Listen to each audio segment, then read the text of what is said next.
Hello everyone, Mr. Happy here, and welcome to another sponsored Blade & Soul video. It's been about a week since I did my last sponsored video, and honestly, this video should have come out last week, so I'm just going to add it to my repertoire of videos that I have planned for this weekend. And honestly, it's a pretty basic thing that I get a lot of questions about whenever I'm live streaming during the beta phases, and that's, how does your equipment work? More specifically, does your appearance have anything to do with your stats? Now, the way that upgrading your equipment works in Blade & Soul is quite different from the way that it works in traditional MMOs. You don't go out there and, not always at the very least, look for, oh man, this drop, let me compare it to what I just got and see, oh, is it better than what I just got? It doesn't really work that way, but you do need drops from the world in order to ensure that you can continue to upgrade your equipment. So all you have to do to check out where your equipment is on top of your very hoard full inventory like mine is, that I probably should have cleared out before the video. You'll notice at the top here you have a lot of different options. You have your soul, you have your accessories, you have your adornments, your body piece, you have a weapon, some gems, and a soul shield. Now, the important thing to note here is that these four slots, your body piece, your adornment, your headpiece, and your face adornment, all of those do not have stats affiliated with them. Those are strictly for changing your appearance. That's a big thing in Blade & Soul, is making sure that you can make your character look the way you want them to look without impending the way that your stats are going to affect your character. No, instead the way that stats work is we have the weapon, the accessories, and the soul shield, as well as your actual soul, which is something we can't really get into yet in this version of the game anyway. So, looking at the equipment screen, let's cover the weapon and the accessories all in one.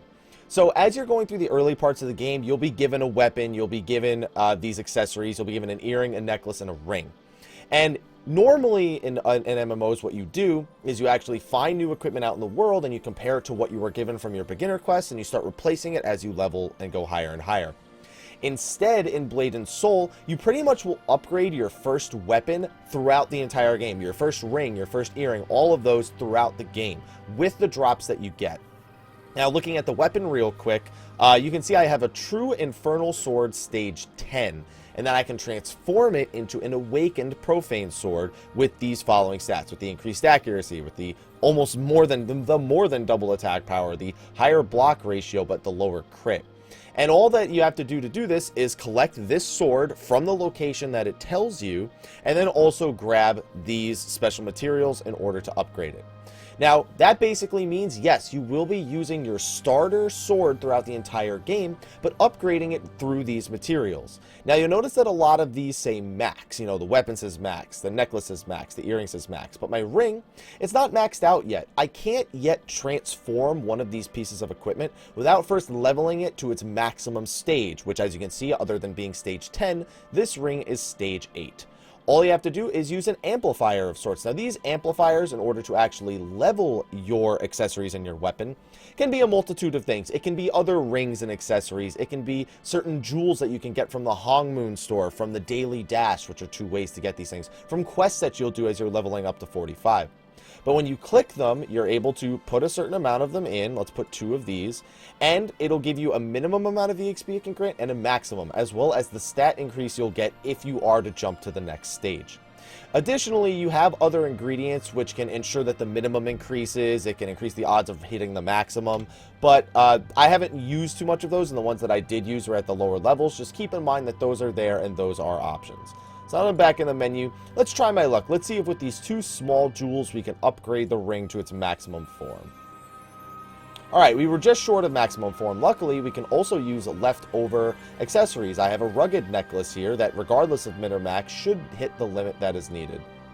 And there we go. We've awakened it to its final stage. And once it's on its final stage, it then again asks you for this upgrade material, tells you where it'll come from, although more specifically, it just says Black Ram Supply Chain. This exact item is something that's not attainable yet, but will be attainable at launch. So, it's pretty basic. Upgrade your gear as you go throughout the game. Now, the pro to that is it's very easy to keep track of your equipment, because it's pretty much just, oh, okay, do I have enough materials? Boom, upgrade, and I'm done.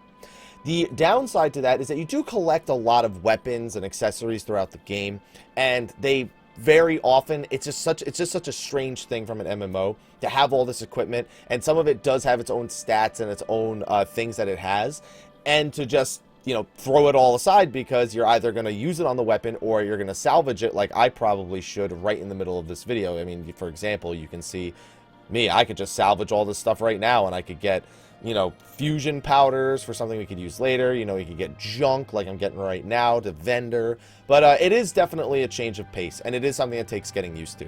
As you increase the amount of, as you increase the level of your weapon, not only do its stats change, but you also unlock gem slots. And these gem slots can have one of each type of gem that is available.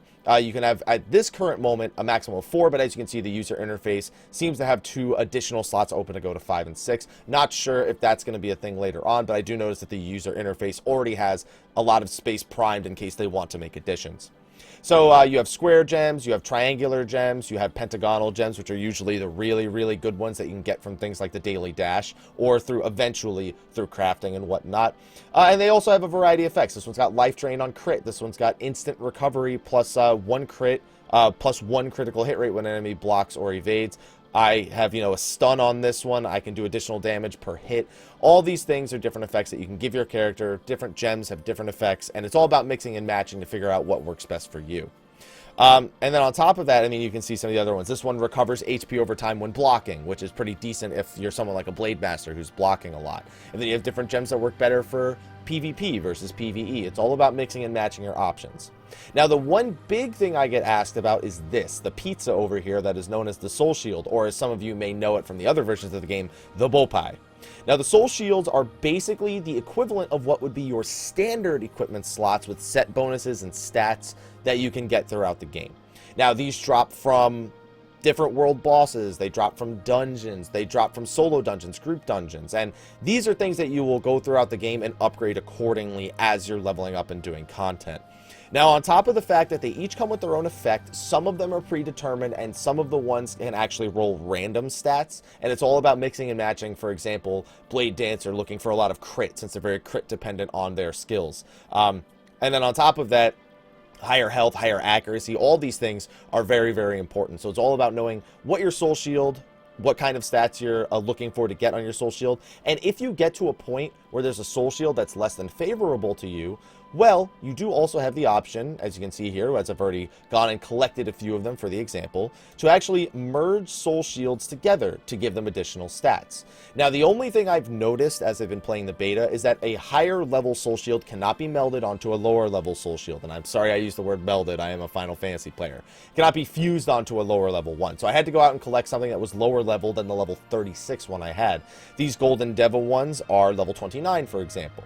Now, when you choose to fuse, it'll say you need this ingredient in order to fuse it. It'll have this cost, and these are the way that your stats will increase. For example, this specific type of Soul Shield, the Golden Devil ones, all seem to give defense, which, while I am a tank, sort of, at the same time, a lot of people tend to look for crit. It's a really, really big thing to look for a lot of classes, but the point is, you can go out and collect a Soul Shield that has the stats you want and fuse it onto the Soul Shield that you're currently using, as long as it is a lower level than the Soul Shield you're currently using. So even if you are missing a certain stat that is very, very beneficial to your build, you are able to modify it. Now, again, these systems are quite different, and I have seen a lot of people get confused by these systems. I feel that as time goes on, it'll become a lot more standard for people. You know, they'll get used to what they need to do, you know, looking at what they need upgrade-wise. You know, oh, where is this going to come from? Oh, this is going to come from the Powaran dungeons. All right, let me work on that. Oh man, this earring, same thing. I need one from the Powaran dungeons. And that's the thing. Once you hit max level, basically as new dungeon and raid tiers come out, the next upgrade material standard is going to come from that dungeon or raid. So keep that in mind, that you will still be going through that upgrade process, and that will require you getting materials, getting the actual item drop, and then upgrading it in order to improve your character over time. This, on the other hand, comes from a field boss, the Hulking Hungry Ghost. So I could go out there and get that right now and upgrade this to stage 6 before taking it to stage 10 and eventually it needing the Powaran dungeons as well. It is nice that you are able to completely customize your character's appearance, but hopefully this system of gearing up doesn't confuse people. And also keep in mind that if you want to keep track of the Soul Shields that you own, there is indeed a list of Soul Shields right here that you have available to you at any given time. Of course, these are the ones that you actually have on you, so if I were to get rid of them, of course, I would not have them anymore. You see, I can store up to what I have, 1, 2. I have 2 of the same one right here, exact same one, and then I have this right here. So it just gives you a rough idea of how many you have available. So, hopefully that was something that you understood. Also, you do have an alternate soul shield if you want to have two different sets, one for PvE and one for PvP. So, plenty of options. Takes a little bit of time to understand, but once you do, I guarantee you, it's one of the easiest gearing systems you've seen in a game. So let me know what you think about the gearing system of Blade and Soul. And if you're somebody who has played the other versions, give some more people some insight in the comment section of the video below. We're just getting started here on the Western version. There's so much content that the Korean version has been implementing that we aren't even going to see right away, but we do have the promise of that pretty much coming later on. Also, thank you again for watching another one of these sponsored videos. You know how I always feel awkward about having to say that word, but it is what it is, and hopefully you enjoy the videos all the same. Anyway, thank you for watching. I will see you all in the next video, and until then, take care.